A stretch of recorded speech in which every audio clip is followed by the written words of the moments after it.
Okay, today is our Wolfbox G900 installation process. When you order the G900, it'll come in a box like this, and it attaches pretty easy to the existing rear view mirror with small rubber bands like this here.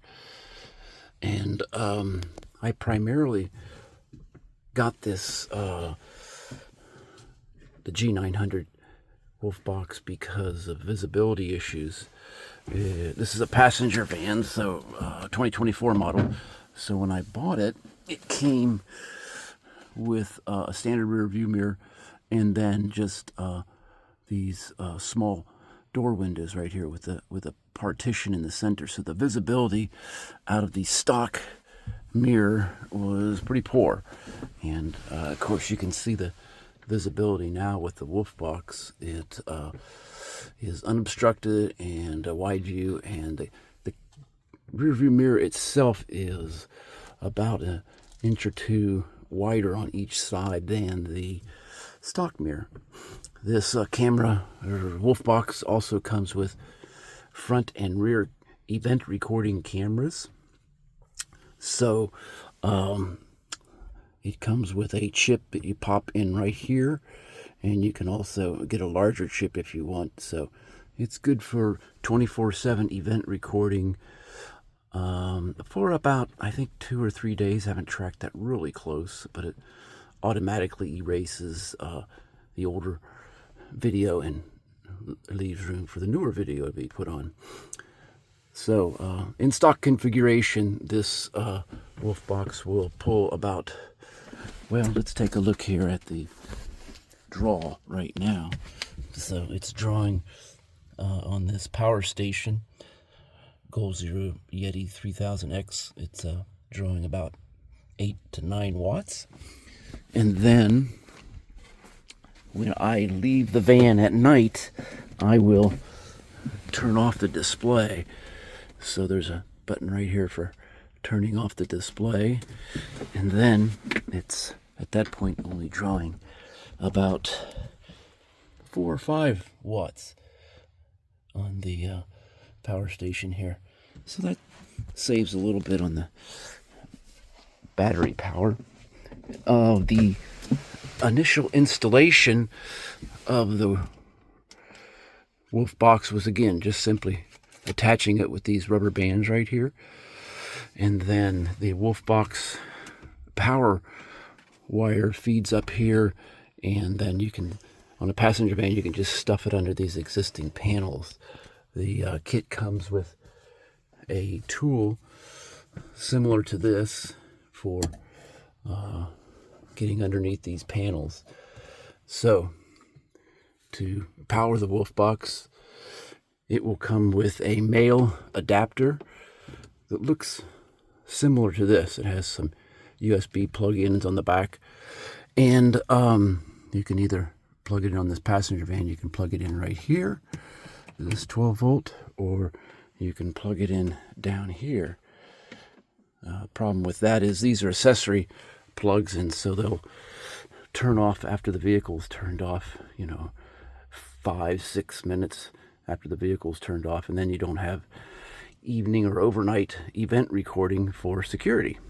So what I did was went to Amazon and bought a female plug that looks something like this, a female accessory plug, and wired that here, and it goes up here and across here. That power wire goes back to the power station that we showed you earlier. So these, the male connector from the Wolfbox up here, and the female that goes back to my power station up here, they're kind of bulky, so I had to store them in here. So the reason to stick with that bulk, I tried to cut off this male connector from the Wolfbox, but there's internal, again, this is not the one that comes from Wolfbox, this is just a demonstration, but I tried to cut this off from the Wolfbox and just run a smaller direct connect wire back to the power station. But there's inside the Wolfbox male connector, there's some circuitry that needs to be there in order for the camera up here to work. So I found that out the hard way by cutting it off and trying to wire it direct to reduce some of the bulk in this area here, and it didn't work. So I had to order just a standard female connector from Amazon, and then everything's fine, and I've got 24/7 event recording for security when the van's parked. You'll notice 3 wires coming out of here, and one is for power, and another one is for this GPS monitor here. So I don't really need that too much, but it's there, and it,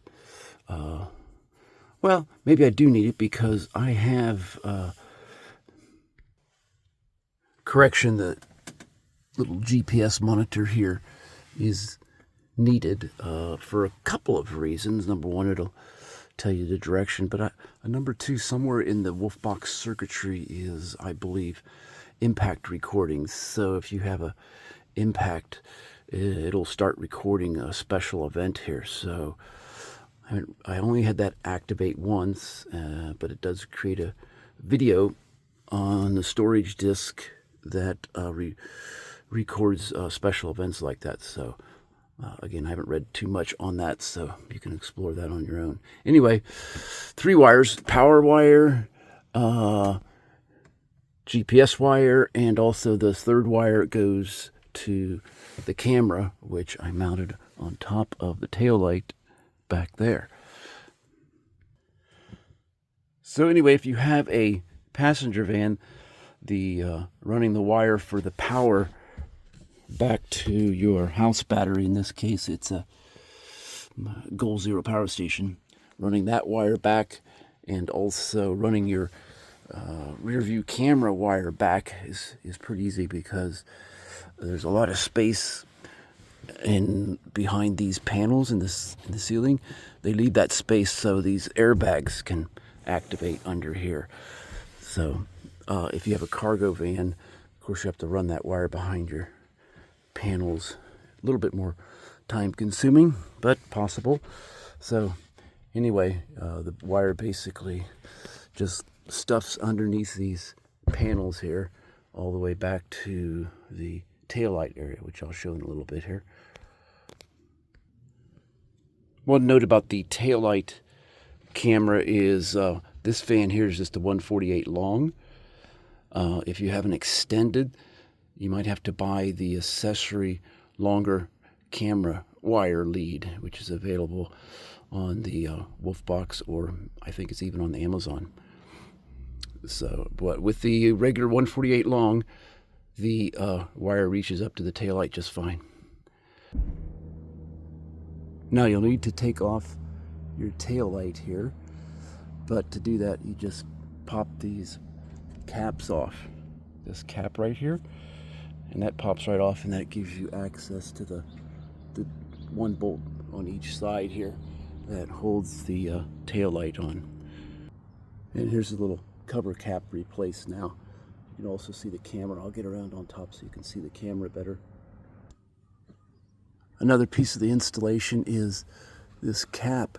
When you run your wire from here over, your wire will come out right here and go into this little slot here. This cap here, it pops right off, and then you can run the wire up to the hole in the tail light. When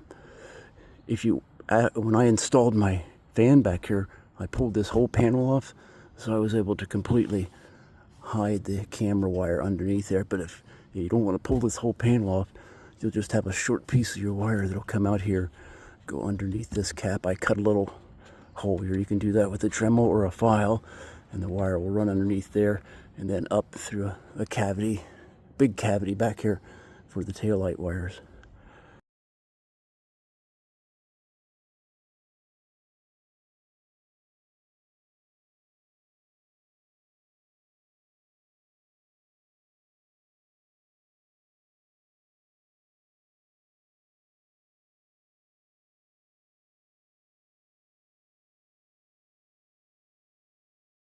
And then here's where the wire comes out from the back of the taillight and runs to the camera. You'll have to cut a little, either with a hand file or with a Dremel, cut just a little tiny hole there and then seal it up with black silicone seal. And then this mount here comes right in the Wolfbox kit, and it attaches, just glues on here. And that's your camera, which is adjustable up and down, and also the camera itself on the screen has an adjustment.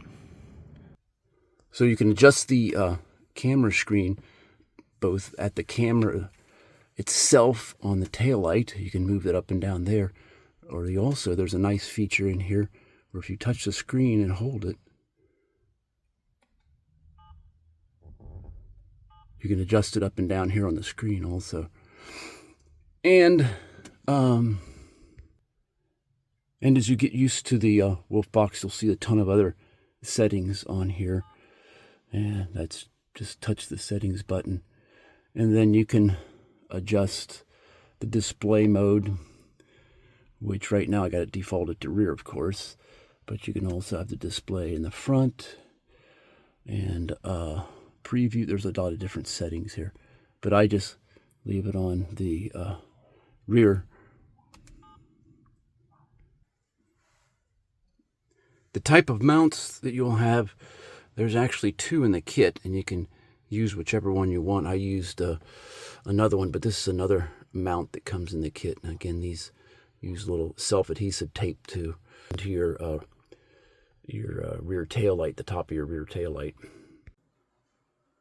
Okay, that's about it for the Wolfbox installation video, at least how it installed on my van.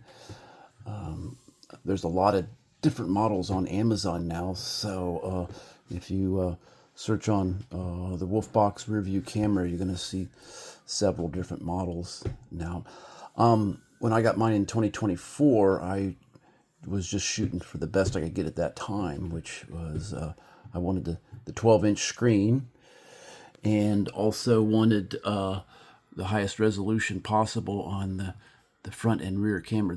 Mine has a 4K front and 2.5K rear, and I wanted as much memory as possible. As you can see there, it's only 119, but they've got some other Wolfbox rear view mirror kits on Amazon now for a lot more money with a lot more features, and they're upgrading these all the time, so I'll let you search that out. But yeah, that's about it, and thanks for your time.